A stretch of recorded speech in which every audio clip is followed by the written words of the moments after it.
एक महिला जिसके पति की मौत हो जाती है, मौत के बाद वो अपने 2 बच्चों का भरण पोषण बड़े ही दुखपूर्वक तरीके से करती है, क्योंकि पति की मौत के बाद तरह तरह के लोग बाग ताने देने लगते हैं और वो महिला कहीं तो जाकर मजदूरी किया करती, कई बार वो जॉब में लग जाती और वहां जाकर अपने बच्चों का गुजारा किया करती। ऐसे ही धीरे धीरे समय बीतता रहता है और एक दिन ऐसा भी आ जाता है उस महिला की जॉब छूट जाती है। उसके बाद वो दर बदर की ठोकरें खाने लगती है। उसे लगता है कि अब कहीं ना कहीं से जॉब मिले, नहीं तो मेरे बच्चों का गुजारा कैसे चलेगा। फिर उसके पास एक कॉल आती है और कॉल में उसे यही कहा जाता है कि तुझे जॉब मिल जाएगी, तुझे इस एड्रेस पर आना है और तू यहाँ आकर कमरा भी देख सकती है, अपने बच्चों को भी यहाँ पर रख सकती है। महिला खुश होती है और अपनी माँ से कहकर जाती है कि माँ, मैं एक जॉब के लिए जा रही हूँ। जैसे ही वहाँ पर पहुँचती है तो उसे कोल्ड ड्रिंक के अंदर कुछ ऐसा पदार्थ पिलाया जाता है जिसे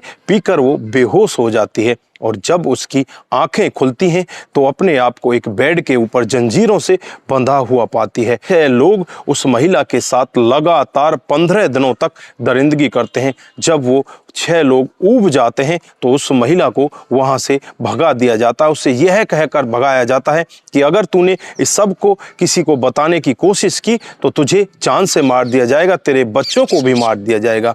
वो महिला जब अपनी बीती पुलिस वालों को बताती है तो एक बार के लिए पुलिस वालों की भी रूह कांप जाती है। दोस्तों, अगर आप भी पूरा मामला सुनोगे तो एक बार के लिए आप भी सोचने के लिए मजबूर हो जाओगे। आइए दोस्तों, जानते हैं पूरा मामला क्या था। नमस्कार, जय हिंद। आप देख रहे हैं APH न्यूज राहुल रावत के साथ। तो दोस्तों, आज की जो हकीकत की घटना आपको बताने जा रहा हूं, राजस्थान में एक जिला पड़ता है दीग और दीग के ही एक गांव की ये हकीकत की घटना है। 15 सितंबर 2023 का वाकया होता है जब एक महिला थाने के अंदर पहुंचती है और थाने के अंदर जाने के बाद वो इंस्पेक्टर से गुहार लगाने लगती है और कहने लगती है कि साहब, मेरे साथ में बहुत गलत हुआ है और मेरे साथ में 6 लोगों ने 15 दिन तक दरिंदगी की है।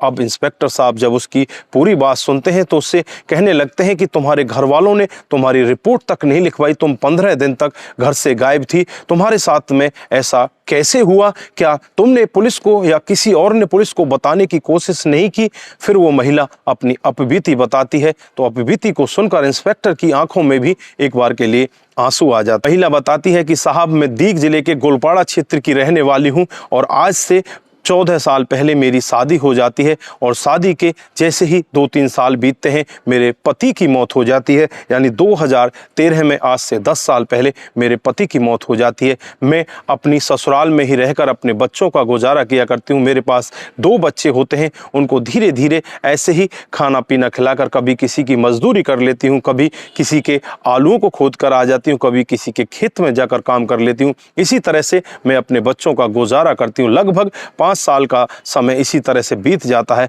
5 साल के बाद मुझे लगने लगता है कि अब यहाँ पर मेरा गुजारा नहीं चलेगा, क्योंकि यहाँ पर अब कोई कामकाज नहीं है। उसके बाद मैं अपनी माँ के घर पहुँच जाती हूँ और माँ के साथ ही रहने लगती हूँ। वहाँ रहकर भी मैं इसी तरह से कामकाज करती थी। मैं कई बार नौकरी में लग जाती और नौकरी करके ही अपना गुजारा किया करती थी। लेकिन एक बार फिर मेरे साथ में भगवान ऐसा करता है कि मेरी नौकरी छूट जाती है। अब नौकरी छूटने के बाद मैं बहुत ज़्यादा परेशान हो जाती हूँ, इधर उधर धक्के खाने लगती हूँ और फिर मेरे पास में एक अंशु नाम के लड़के का फ़ोन आता है जो सीकरी का रहने वाला होता है। वो मेरे से कहता है कि तुम्हें घबराने की ज़रूरत नहीं है, तुम्हें नौकरी मिल जाएगी और तुम मेरे पास सीकरी में आ जाओ। यहीं पर तुम्हारे लिए मैंने एक कमरा देख कर रखा है, अपने बच्चों को भी लेकर आ जाना।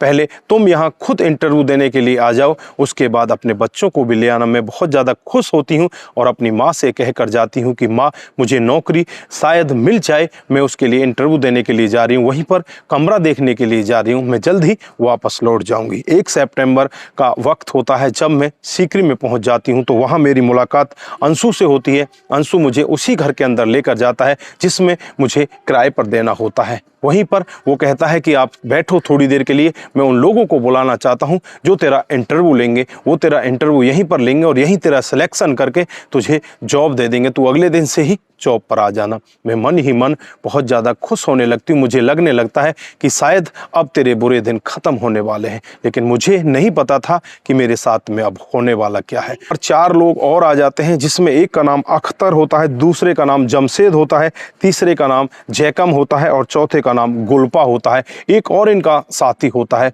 उसके बाद इस महिला को कोल्ड ड्रिंक पिलाई जाती है और कोल्ड ड्रिंक के बाद इस महिला को होश नहीं रहता कि तेरे साथ में हुआ क्या है। उसके बाद जब इसकी आंखें खुलती हैं तो ये अपने आप को एक बेड के ऊपर चेन से बंधा हुआ मिलती है। पूरा वाक्य देखकर इसकी आंखें फटी की फटी रह जाती हैं। उसके बाद जब भी बाहर से कोई व्यक्ति आता, इन पांचों में से ही वो इसके साथ गंदा काम करता और यहाँ से चुपचाप चला जाता। दिन भर और पूरी रात इसके साथ में गंदा काम किया जाता। लगभग 14 दिन तक इसके साथ में इसी तरह की दरिंदगी की जाती है, इसी तरह का रेप किया जाता है। ये महिला बहुत ज़्यादा परेशान हो जाती है, इसकी हालत भी बहुत कमज़ोर हो जाती है। ये किसी से कहे तो क्या कहे, ये बहुत ही ज़्यादा मजबूर रहती है, वहाँ पर चुपचाप इस दर्द को सहन करती रहती है। लेकिन जैसे ही 14 दिन पूरे होते हैं, इनमें से एक व्यक्ति कहने लगता है कि अब इसे जाने दो या इसे जान से मार दो। लेकिन उनमें से एक व्यक्ति कहता है कि नहीं, इसे जान से नहीं मारना, आगे भी इससे काम लेना है।